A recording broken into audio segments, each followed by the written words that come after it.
Najhitrejši med njimi na teku na 8 km pa je bil Boštjan Hočevar iz atletskega kluba Krka. Zaenkrat zelo zadovoljen glede na včerajšnjo tekmo pa prejšnje treninge, tako da ta proga je kar dosti zahtevna.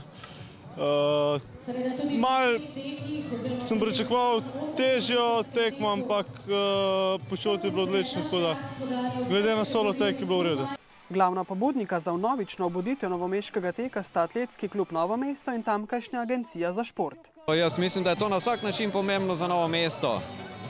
Tek kot osnova gibanja človeštva je pomembno sigurno tudi za Novomeščane, za njihovo zdravje, za njihovo počutje, za boljšo samopodobo.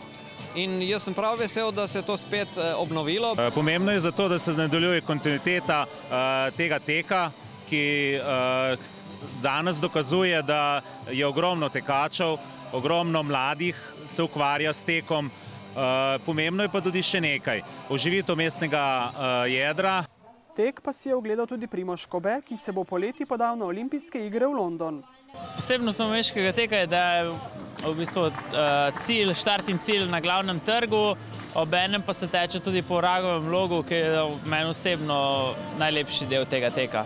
Zelo aktivni na teku pa so bili tudi mlajši tekači, ki so se pomerili v različnih starostnih kategorijah.